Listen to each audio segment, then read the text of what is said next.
Hello everybody, and welcome back to a brand new video.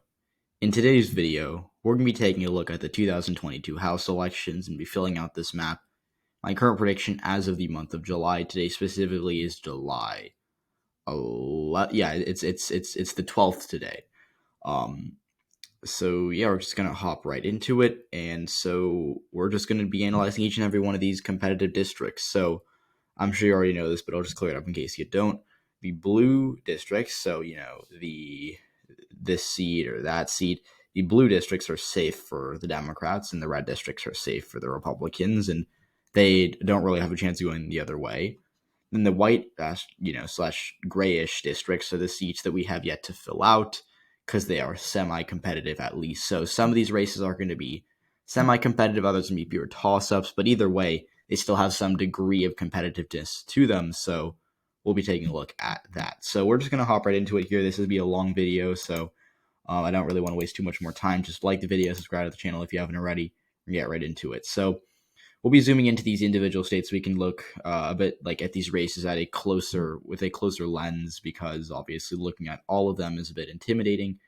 So we'll be starting with Arizona, which is our first state that has competitive races, and they actually have 4 of them. So in Arizona this year, there will be no shortage of races to watch. So the first race we talk about is the first district, which is going to be likely Republican. This is suburban Phoenix. It's north. It's Scottsdale. I actually have family who live in this area, and so I know it decently well. But this is your typical ancestrally Republican territory. And there's a Republican incumbent, and without Joe Biden or without Donald Trump on the ballot, it's generally would be expected to lean more towards the GOP. And with David Schweiker being the incumbent here, even though this is a narrow Biden seat, I still think he'll win fairly comfortably. I expect him to win by more than 5%. Although, again, this could be a bit of a sleeper flip if you do think that there's going to be a ton of left trends this year. Although, again, I don't think that's likely because, I guess, talk about this now, I expect the national environment to be around R+3, which is about a 7.4% swing to the right from 2020. Doesn't mean that every single place in the country is going to swing towards Republicans. But what it does mean is that the average swing will be about, 6, 7, 8, 9% towards that party. So if you take a 7.5% swing to Arizona 1, you'd be looking at a result of about R+7. So that's just that's not my exact prediction. I think it could be pretty close. Arizona 2, this is Tom O'Halloran's district. He's the incumbent Democrat again. He's a fairly solid incumbent. In 2020, he actually ran ahead of Biden and actually won his district. If you take a look at Georgia or at Arizona District 1, he actually won his district by almost 4% in a narrow Biden district. So I think he's a good incumbent, but it's a Trump-less 8 seat, and he'll have a really tough time holding on here. So I got that as likely Republican. Arizona 6 is another likely Republican seat. This was Ann Kirkpatrick's old seat.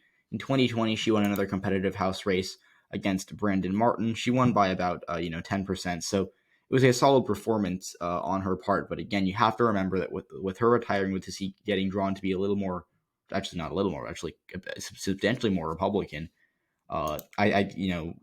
without a Democratic incumbent there, it's going to be pretty, not safe Republican, but I think the Republicans, this is going to be one of their best pickup opportunities, along with obviously Arizona 1. Now, finally, the 4th district, this is right in the heart of the eastern Phoenix area. Again, we're talking about Scottsdale, Mesa, Carefree, Glendale, those cities outside of the city of Phoenix. This is a Biden plus 10 district. It's trending to the left. There's a Democratic incumbent. So barring like a massive red wave, I don't think it'll flip. But again, we do this by margin, so I do expect this to be around, a little less than a 5% margin of victory for the Democrats. But with Dobbs and with, Democrats being a little more energized now on these social issues, I think they'll be able to hold Arizona 4. Arkansas, nothing too much going on there. California, that we got a lot of seats. We're just going to get right into it here. So, what I'll do is we'll go fill out the less interesting seats. So California 3, Trump plus 3 seat. It's left trending, so long term it will be interesting, but for now it should be pretty solid for the GOP. I think the Democrats are going to win California 9. Josh Harder's the incumbent there. He'll probably be fine. California 25. The primary turnout was very good for Raul Ruiz. I think he'll win re-election here. Julia Brownlee in the 26th and Jim Costa in the 21st. And then I'm also just going to eliminate, just for geography purposes, the 13th. This is an open seat, which is why it's lean instead of likely. But this is a very inelastic district. It was Biden plus 9. Gavin Newsom won it by just a little less, and he ran a lot behind Biden statewide. So I, in all honesty, think that California 13 is going to be, 3-4% Democratic victory come November. But yeah, it's mostly just SoCal, and the 22nd we'll be focusing on. So the first district, or the first area we'll go to, is the Los Angeles metro area. So California 41 is the first district that comes to mind. This is Ken Calvert's district. He's the GOP incumbent here. I think he can win re-election. I'm debating whether it should be likely or lean. I think, like, I don't know. I want to be a little. I could see either argument. I don't really have beef between likely or lean here, but I'll put it as likely because he's the incumbent. And again, this seat's Hispanic enough that I think Democratic turnout might just collapse anyways. Although again, you're talking about the primary turnout here was very good for Democrats. That's why Calvert's probably sweating a little more than he should be. California 49 with Mike Levin. He is the Democratic incumbent here. He won by about 6% in 2020 in a Biden seat. He ran a little bit behind Biden, in all fairness, but the district did get a little bluer. It's now double-digit Biden, and I think Levin should be fine. He's a fine incumbent. Like, there's no reason he would lose like a Biden plus, I think, 10 seat. It's just hard to see him losing as of right now. But again, that could change if we get really good signs here for the Republicans. We have to remember that the Dobbs really makes it harder for Republicans to compete in a lot of Biden suburban territory than they originally were. So to start off as a toss-up, but I think for now, I'm going to put it as lean for Mike Levin. Same with California 40. Actually, California 47, I'll be bold here. I'll put it as likely for the Democrats. Katie Porter is a very good incumbent. People say she's controversial. I think she has a really big base, a lot of moderate voters who really like her. I think they're going to come out for her. And if you look at the turnout from the 47th district, generally in 2018, the primary turnout in California, in June it was about 20 points more Republican than it on average than it was in November. So we saw a lot of seats. Like, we'll talk about David Valadeo's seat in a second, but the Republicans won the primary in California the old 21st district in 2018, 61% to 39%. Valadeo lost by about a point that November. The primary turnout in California is very Republican favoring in the first cycle. Then in November, it gets a lot better for Democrats. And Katie Porter got about 52% of the vote in her district in a June primary. I think she's going to do very, very well in November. I honestly could see her winning by maybe even 10%. And, maybe she's one of the Democratic incumbents that does run even with Biden. But for now, I'll say she wins by about 6, maybe 7%. But yeah, I think California 47 is going to be very good for the Democrats. California 40, Young Kim, she's a very solid incumbent. I think she's going to do very well. This is a seat where I think it's only Biden plus. It's Biden plus 2, I think. Well, I know Steele's no Biden plus 6 seats, so I think Biden plus 2 is this is a Biden plus 2 seat.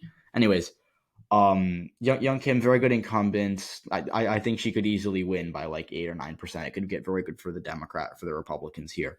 When you look at this seat, she flipped a seat in 2020, and I think with Biden on the ballot, that was impressive enough. Now without Biden, she should have a pretty easy time winning re-election here. California 45, Michelle Steele. Again, she is quite the good incumbent. She's not as moderate as Kim, so I think she'll win by less because it's a Biden plus 60. I could move it to lean Republican. Like, you could talk me into moving it to lean Republican, but I think she wins by just over 5%. California 27, though, this is a real toss-up race here. If I could leave it blank, I would, but we're not going to chicken out. We're just going to do this. I'll be bold. I'll put it as tilt D. This is a flip for the Democrats in Southern California. So this is Mike Garcia's seat. This is a seat where the Democrats in the past have come up short a few times. And in 2020, if you look at what happened, it was incredibly close. But Mike Garcia actually did win here. Won by about 0.1%. So it was a very close race. Here's the thing, though. The seat got a bit, I think it's Biden plus 12, or it's Biden plus 13 now. It was Biden plus 9.5 in 2020. It's now Biden plus 13. Seat's left trending. The Democratic, the primary turnout was extremely good for Democrats in the 27th district. The Republicans, mostly Mike Garcia, combined for about 50.4% of the vote. Democrats, including Christy Smith, who's going to be the opponent again for the third time in a row, combined for about 49.6% of the vote. And the fact that the Democrats only were down here by about a point in the primary turnout is great for them, because in the past they'd been down by double digits. And this is a district, by the way, that has more registered Republicans than Democrats consistently. Even though Biden won the district, there are more registered Republicans than there were Democrats. So this is ancestral Republican left-trending territory that I think is in prime position for a flip. Again, Mike Garcia is a really good incumbent, but I think with Dawes being overturned and with Christy Smith running a better campaign this time, I just think he'll have to, it'll be really hard for him to win re-election. California 22, this is another pure toss-up race. We're going to give it to the Democrats as well. This is Rudy Salas versus David Valadao. This is the clash of the titans, in all honesty, here, because I think these are both tremendously strong candidates. Valadao, moderate Republican who won in the Biden plus 10 district in 2020. He flipped it from TJ Cox. He lost in 2018, flipped it back in 2020. Good incumbent. Rudy Salas might be even stronger, but he's a state assemblyman from a Biden plus, I think, 12 district. Or no, it was a Biden plus 8 district. He won by 20 in 2020. So he ran 12 points ahead of Joe Biden. He's a great candidate, and I think he is one of the few Democrats who can, maybe get Hillary Clinton numbers with Hispanic voters, because I think he is a very, very good campaigner, and I think that gives him a good chance of winning this race. The primary turnout here was really good for Democrats. He outran Newsom by a ton in this district, like a ton. And so when you look at this seat as a whole, it's Biden plus 13. It's not super left trending, which is why I think this will go back and forth all decade, but it's a Biden plus 13 seat. And ultimately, the primary turnout was really good for Democrats. I think I'll take Rudy Salas right now, just barely. So that's California. That was a lot, so I'm glad we got through that, because it's kind of like, California is a great state, but unfortunately, there are a lot of seats there, so I'm glad we got through those. Colorado, there are 3 seats left blank here, and I'm only going to talk about one of them. Colorado 7 is likely Democrat. That's Perlmutter. He'll be fine. Boebert's going to be fine as well. Now Colorado 8, this is an open seat. It's very swingy. In 2012, Obama won it by 8. 2016, Trump narrowly won it by, I think, like 0.5%. 2020 went back, voted for Biden by 4.5%. So it swings with the national environment generally. That's why I think the Republicans are going to do well here. I've got the winning by about 4%. Connecticut, they don't have the 5th and the 2nd label. These are both like double-digit Biden seats. I think I'll both put them as likely. Ned Lamont is probably going to win re-election this year in Connecticut. I don't really think that he's going to do as well as, or actually, I'm pretty sure he won't do as well as Joe Biden. It just, to me, I really think that Connecticut itself is kind of locally more Republican, like in the governor's office or state legislative races. But in these House races, I think it'll be hard for the Republicans to flip. And so people are calling these seats sleeper flips. I'm not sure if I'd do that. Delaware, nothing going on there. Florida, I don't really have a ton to really talk about here. This is a very gerrymandered map. They have like a bunch of narrow Trump seats. They're going to go red in a red wave. Although if there's a blue wave in Florida at some point this decade, it could be really bad for Republicans. That's kind of the downside to drawing a gerrymander like this. 28 to me safe Republican. It's a very Hispanic seat. It's Trump voting. Carlos Jimenez is a good incumbent. He'll win re-election easily. Florida 15 is also likely. Now, the only kind of competitive race here is Florida 27, which is Maria Elvira Salazar's seat. In 2020, she flipped it. So take a look at Florida. Donna Shalala is the Democratic incumbent here, and Maria Elvira Salazar flipped it. It's kind of a small district to zoom in here. But it's south of Miami. It's like a 90% Hispanic seat, but it's very Trumpy. It was, Obama, Hillary won it big, but Trump was a lot more competitive there because Biden underran his expected margins. And so ultimately what happened was Shalala ran a bad campaign, shouldn't really appeal to Hispanics, and ultimately Maria Elvira Salazar picked off the seat for the Republicans, and she's a good incumbent. I think she's going to do very well. It's only a Trump plus 0.6 district, but I think she'll win by 10 points or something. Her opponent, Annette Tadeo, is she's a good candidate. Don't get me wrong. I think in a bad year for Democrats, she'd have a good chance. But I just really don't think that Maria Elvira Salazar is going to lose this race. She's such a good incumbent. It's hard to knock her off in a red wave year. Georgia, the 6th district is Trump plus 15.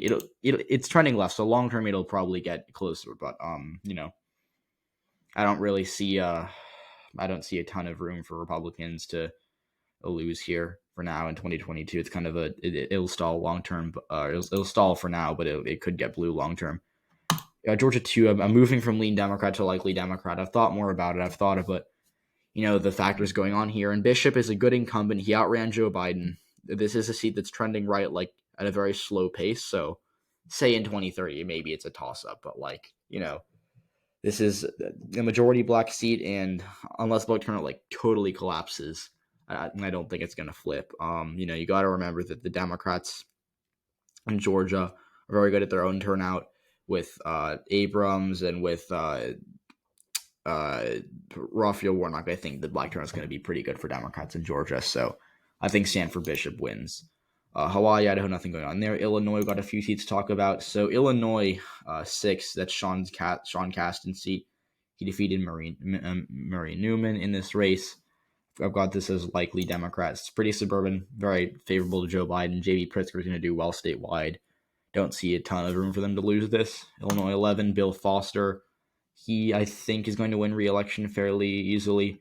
Lauren Underwood can honestly be safe, but I'll put it as likely. She's a very good incumbent. She won a Trump seat in 2020, and I think she's going to do very well this November.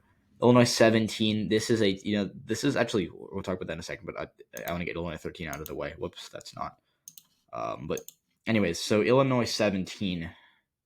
This is a working class, right trending district that I just really think that the Republicans have, or have a lot to overcome here. This is a Biden plus 8 seat. So, when you talk about seats that are trending to the left or trending to the right and have a lot of room for the Republicans to grow, this is a classic example of that. I think you have to remember that when you look at, this type of seat, the Democrats, again, have a lot of room to fall. It's Biden plus 8, and it's not super elastic. So, this is like one of the closest races in my mind.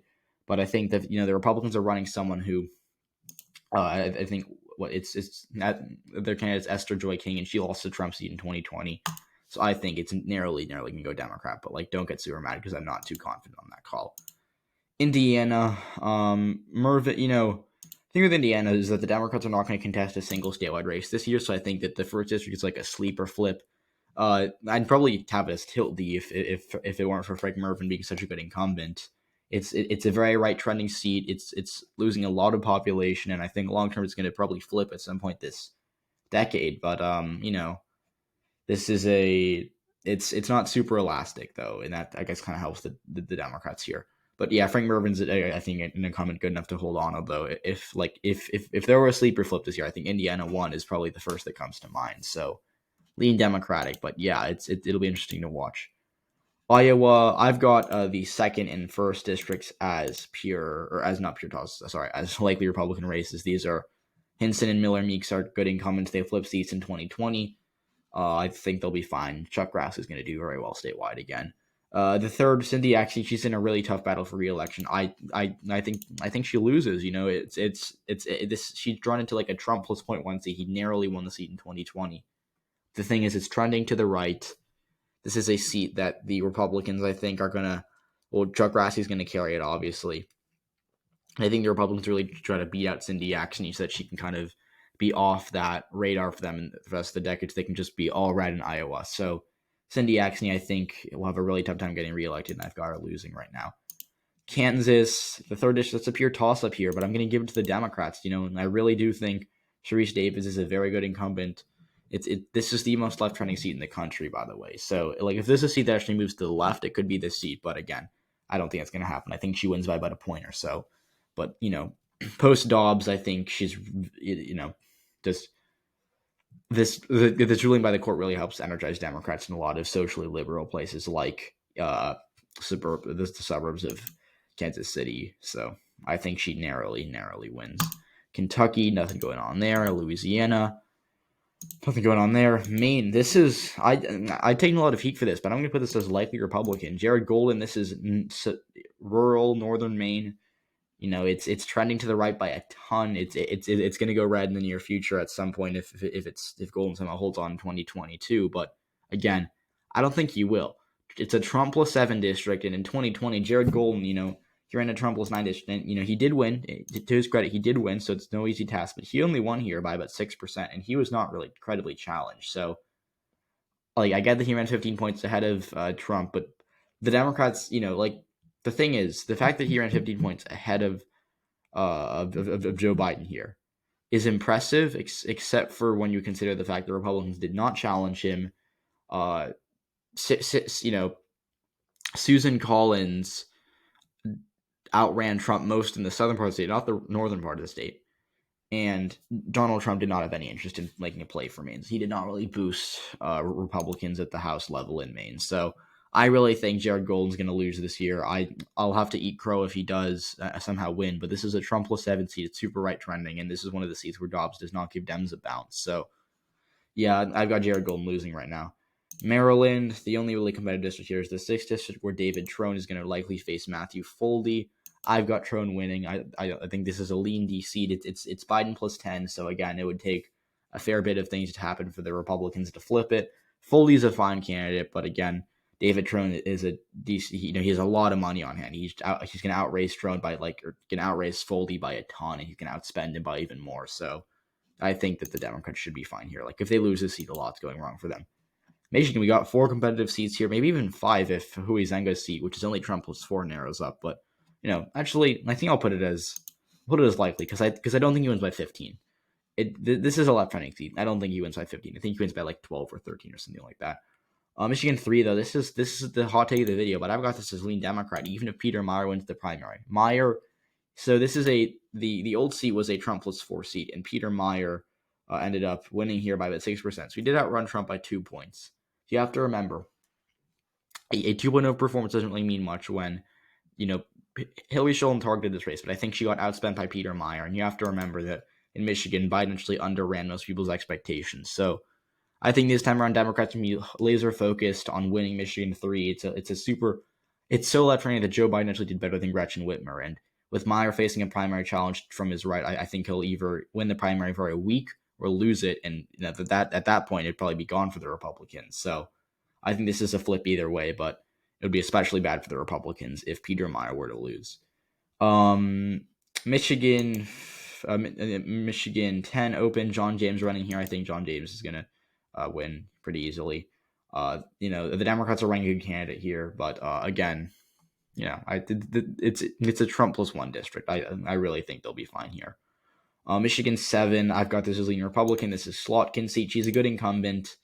But again, Tim Barrett, I think, is a good enough challenger to beat her. So I've got this as lean Republican. But the real toss race here is the 8th.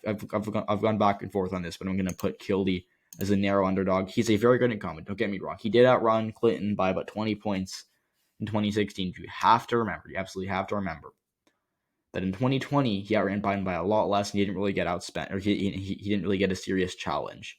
If you look at the House results here, he ran in a Biden favorable district, and he won by about 12% against Tim Kelly. Tim Kelly was not that great of an opponent, and he also, Dan Kelly really outspent Tim Kelly, and he campaigned a lot harder. So I think Kelly is a good campaigner. He's a good incumbent, and I think he's going to do a good job trying to hold on this year. But again, it's just at this point, it's just hard for me to really see, to really see a path for Kildee, and it's only like a Biden plus 1 district anyways, and it trended right relative to partisanship in 2020. So it just he's going to have to run a really thin needle here, and I don't know if he can do it. Minnesota, only 1 toss up there. It's Angie Craig's district. I'm giving it to the Democrats. A lot of these suburban seats might be noticing I'm giving to the Democrats. I'm giving a lot of working class seats like Kildee seats to the Republicans, but Minnesota 2, I think, is going to be a hold for Angie Craig. She is a very good incumbent. She ran ahead of Biden in 2020. This seat is super left trending. This was a seat that Clinton won by about a point. Biden won it by 7. And when you talk about Minnesota as a whole, it doesn't really move a ton in midterms. There's actually more capacity for Democrats to grow in the midterms than Republicans, because Republicans in Minnesota just kind of don't usually do well. When you talk about the state as a whole, even in 2010, even in 2014, it did stay red. So I think the Democrats are going to do pretty well in Minnesota this year. I think to win the governorship, the Keith Ellison's races appear toss-up, but I think the Democrats would be narrow favorites there. So yeah, I've got Angie Craig as the narrowest of favorites right now. Mississippi, nothing going on there. Missouri, nothing there either. Montana, there's 1 competitive district here, but it's going to be, it'll be likely Republican. This is an open seat, which is why it's likely a not safe, but it's Trump plus 7. It's a fairly, it's like a fairly, right? Like the thing with Montana 1 is that down ballot, it's very competitive, whereas federally, it's not really that close. So I think that if we get to a blue wave midterm in 2026, it could potentially flip. But at the same time, This is Montana. It's trending left, but like slowly. So I don't think it'll be too good for the Republicans this year. For the Democrats this year, I think they'll lose it by double digits. Nebraska won. There was a special election here. Mike Flood did underperform Trump by a couple points, so I'm moving it down from safe to likely. He's probably not a great incumbent, but I don't think it'll have too much of a problem here. It's a Trump plus, I think, 11 or yeah, it's Trump plus 11 district. He won by like 6.5. So, Trump plus 11. He'll probably run even with Trump. So, likely Republican, kind of classic, very solid, but could like in a absolute best case scenario be really close for the Democrats. But yeah, I think the Republicans are gonna be fine here. Nebraska too, though. This is a sleeper flip for the Democrats. It's Biden plus 6. Don Bacon's a good incumbent, but again, it's super left trending. And if this is a seat where the Democrats flip out of nowhere, it's probably the second district in Nebraska because statewide the Republicans didn't really have like any high profile races to boost turnout. And Don Bacon, maybe you were overrating him a little bit because Carrie Eastman, he in 2020 he won, but in fairness, it was against Carrie Eastman, who's literally like a socialist, and she a terrible campaign. So Bacon, I think, is going to win re-election, but yeah, it's a sleeper flip kind of. Nevada, I think that these two races are these two lower districts are tossed out. So Titus and Lee. I think the Democrats and Republicans split them. To be honest, I think Lee's seat is a little brighter, so I'll give the Republicans Lee's seat. Also, they had an internal poll where they were winning. Nevada 4, though, Horsford, this is like a Biden plus 8 or something district. It's not, Nevada's not super elastic, so I think Horsford's going to be fine. New Hampshire, yeah, this is like New Hampshire is weird because like Sununu's going to do well statewide, but Maggie Hassan's probably also going to win, so we don't really know. There'll be a ton of ticket splitting though. Again with New Hampshire, I think it's split. Custer is in a Biden plus 9 seat, and it's kind of left trending, so I think she wins re-election, but first, it's only Biden plus 6. It's really close, but I think Pappas narrowly goes down. Again, it's only Biden plus 6, and this area is very swingy. So I could see Pappas going down this year. New Jersey, we got a fair share of races here. So Tom Malinowski is the first person I think is going to go down. Like this will be like one of the first flips I think we call because it's I don't know. It depends on poll close because like this close at 8 o'clock. But again, this is a typical East Coast, wave type flip. This is only a Biden plus 1 district. Tom Keene is running an incredible campaign. He's going to do very well. I think he wins by 8 or 9%. Malinowski's not that good of an incumbent. He ran 10 points behind Biden in 2020. He's essentially done on arrival. The 11th, and also Andy Kim. Like these are both likely D. Like these aren't really that close. But the fifth, Josh Gottheimer. It's I think a Biden plus like 12 seat. And I think it gets a little closer, to be honest with you. It's probably a lean Democratic seat. The Republicans I don't think are going to do amazingly here because they don't have any statewide races to boost turnout. But again, neither the Democrats because like the governor's race is going to happen. We don't have a Senate race this year, and like it's mostly just House race. So I think turnout will be down all across New Jersey. But I think Gottheimer is going to win re-election by a fairly solid amount. 4 or 5% lean Democrat. New Mexico. So I've been, this is a state that I go back and forth on a lot. I originally had Michelle Lujan Grisham winning. I now have Ron Chetty winning. So here's my take. I'm moving the second district from Tilt D to Tilt R. This is a hard decision because it's Biden plus 6. Did not move at all. So like there's a lot of reason to be optimistic about Democratic chances here. But again, you have to remember, it did trend right relative to the country as a whole, and Ron Chetty being on the ballot is going to help Republicans with turnout. And I just, it's if there were a Senate race and Heinrich were up for re-election or something, I'd probably have this seat narrowly going to the Democrats. But again, I'm really back and forth in this one, and it's the consensus seems to be that Harrell's going to win re-election. So I'll put this as tilt Republican, but this is a very, very close race, and I think it's a sleeper flip for the Democrats. These seats are likely though. The first district's pretty solid. Melanie Stanford, because she's a good incumbent. But the third district, I think, could be a little closer. I could move it to lean if we get better indications of it being competitive. But again, you have to remember that native turnout's probably going to be high. Teresa Leger Fernandez is a good incumbent. I don't think the Democrats are going to lose this race. New York, we got a lot to talk about here. So these start with Long Island. I think the third's lean Democrat. It's Biden plus 8. It trended a little bit to the right, but I don't think it'll be that big of a problem. But the rest of these seats, the rest of these seats are all probably going to be likely for the GOP. Then we've got New York City itself. I'll say Democrat except for the Staten Island district with Nicole Maliotakis. I think she's going to win re-election here quite easily. It's like a Trump plus 7 district. She should be fine. Then Sean Patrick Maloney in the 17th. I've got him winning right now by about 5%. Could be likely in all fairness. But then these three are just really close. And I'm going to give them all to the Republicans because I think, again, a primary turnout was really good for Democrats, but these are all like super elastic, swingy Biden mid-digit seats that I don't really know how they're going to vote. So I'll give the Democrats the kind of the short end of the stick here, but that's only because we don't really know how they're going to vote. By the way, the Republicans just won the majority with that, although, again, this is like my most indecisive state. Like, New York, I just hate because it's like there's so many seats and I can't keep track of all of them. So, yeah. So the GOP, they do win the majority, but, again, they're going to get a stronger majority in a second here. North Carolina, I'm going to give them a few seats here. Actually, we're only going to give them one seat, which is the 13th. This is only Biden plus 2, and it's fairly suburban, but at the same time, it's not left-trending enough to make me think it's a toss-up. God, I was leaning Republican. The 6th and the 14th district, these are going to be pretty solid for the Democrats. These are double-digit Biden seats. They're going to be fine here. First is probably like the most competitive race. It's an open seat. It's going to be Sandy Smith versus Dawn Davis.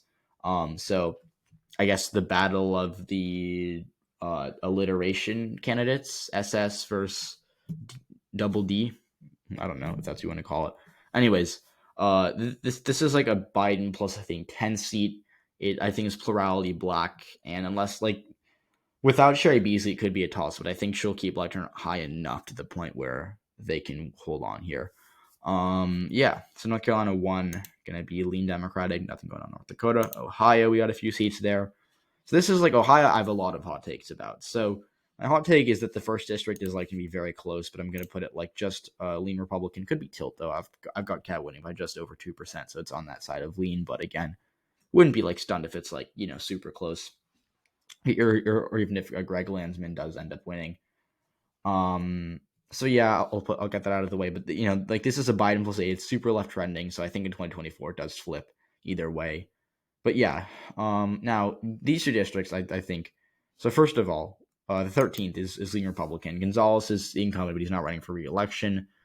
It's only Biden plus 4, and it's this is it's not super left trending, so I think the Democrats are probably gonna go down here by a fair amount, probably 5, maybe even likely Republican. But this is only Biden plus 4, no Democratic incumbent, not left trending, so it doesn't really check the box if the Democrats to win here. Now for the 9th, and this seat gives me so much there is so much hype about it, and I just do not understand, and it makes me mad because I don't really. It's just annoying. So anyway, there was a poll that came out from a Republican internal. So people went crazy over this, right? Because it's a Republican internal. It had Marcy Copter, who's the Democratic incumbent here. Pretty good incumbent in all fairness. Up by 5 points over Republican J.R. Majewski. Polls in Ohio are terrible. Don't listen to polls in Ohio. This is a Trump plus 3 seat. It's a right trending. Copter is a good incumbent. She's not good enough to win a Trump plus 3 seat that's right trending. She's done. We could get a Trump plus Copter could be ahead by 10 in the polls on election day, and I'd probably still have it as likely Republican. This seat is nothing can change my mind here. It's a working class, right trending seat. Copter is going to lose. Oklahoma, nothing going on there. Oregon, yeah, there's only one competitive district. It's the 6th and the 4th with Salinas and DeFazio are probably going to be pretty. Or no, he's retiring. Sorry. But yeah, these are both open seats. I think Democrats can hold on to them. 5th, I've been going back and forth in this one, but I'll put it as tilt Democratic. It's Biden plus 9. It's left trending. There was a McLeod Skinner internal poll that had her down by a point, but that's only because she's kind of having a Dr. Oz effect where she's trailing because she just came out of a tough primary against Kurt Schrader. I think she's going to win here. I think she'll have a late surge and end up winning by just under 2 points. Pennsylvania, very close. Very close races all across the board. So I'm moving Pennsylvania 12 down from safe to likely. Again, it's not because I don't think Summerlee is going to win pretty easily. It's just because it's only Biden plus 20, and it's not super left trending. So I think it's down a 14, 15 point margin of victory for Summerlee. And also the Republican here his name is Mike Doyle, so that might confuse some voters because again, Mike Doyle is the incumbent Democrat. He's not running for re-election. The GOP opponent is Mike Doyle, so that's just kind of weird, but it's just goofy, I guess. Uh, Houlihan's gonna win re-election pretty easily. It's to Chester County, really. It's all it is. It's pretty solid for the Democrats. Then the 10th district, this is likely Republican. I think they'll be fine here. Same with the first. These are just not really competitive. Now, three real competitive seats here: the 17th, the 8th, and the 7th. So I think that the 8th and the 7th narrowly go Republican by similar margins. The 8th is actually a Trump district, but it's still competitive because Cartwright's like one of the best Democratic incumbents in the House. He won a Trump plus, I think, 5 district by 4% in 2020. And, again, having Josh Shapiro and John Fetterman on the ballot, who are expected to do like fairly well in this district, I think should help him. But again, super polarized, not left-running enough to hold off the red wave. So I think Pennsylvania 8 is going to go Republican by 2-3%. 7th district, this is a Biden plus 2 district, but Susan Wild isn't like, she's a fine income, but I don't think she's good enough to like hold off the kind of red tide we're seeing in Pennsylvania. So I think it'll flip. And then finally, the 17th, this is a pure toss-up here, but I'm going to give it narrowly to the Republicans. Only Biden plus 6, and I think Fetterman's actually do a lot worse than expected with the suburban vote, and I think that's going to hurt in a district that's suburban like this. So 17th district, I've got that as a pure toss now, but if I had to guess, Republicans lose it. Rhode Island 2nd district, there was a poll that came out, Alan Fung, they had Alan Fung beating they had him beating all these Democratic challengers in Suffolk, which is usually a pretty good pollster. But again, no one really knows who these challengers are. People know who Fung is, though, so that's that's the interesting thing. But again, I'm gonna say right now that I think this seat's gonna be fairly solid for the Democrats. I think they'll win by 7 or 8%. I don't really see too much of a problem here. Alan Fung is a fine candidate. He's actually a pretty good candidate, but again, it's a Biden plus 14 seat. I don't think it'll move that much. Nothing going on in South Carolina. Nothing going on in South Dakota. Tennessee, there's only one seat, but it's like this seat's safe. It's like Trump plus 12. It doesn't really matter. The Democrats aren't really going to contest it anyways. Texas, we just got the 3 Rio Grande Valley seats, which would be Cuellar open seat, and then we have 2 incumbents double bunked: Mayra Flores and Vicente Gonzalez. This is Flores' seat, but Gonzalez is carpet backing. So again, these are both like kind of double bunked. And this is the first seat I'll do, and I think Gonzalez is going to beat Mayra Flores. This is a Biden plus 14 seat. It's decently right trending, but again, it has enough like urban suburban vote to kind of combat the right trending rural Cameron County parts of it. So I'm going to give it to the Democrats, although I wouldn't be like stunned if Mayra Flores holds on. But it would be a symbolic victory because I'm going to give the other 2 seats here to the Republicans. The 15th is Trump plus 3. I don't really think it'll be that competitive. And then the 28th is Cuellar's seat. It's Biden plus 7. I've got him losing. This is a right trending seat. Cuellar had a tough primary. I think some Democrats are going to come over him. And, when you talk about this race, it's just Cassie Garcia is a good challenger, and I think she's going to surprise a lot of people and beat Cuellar.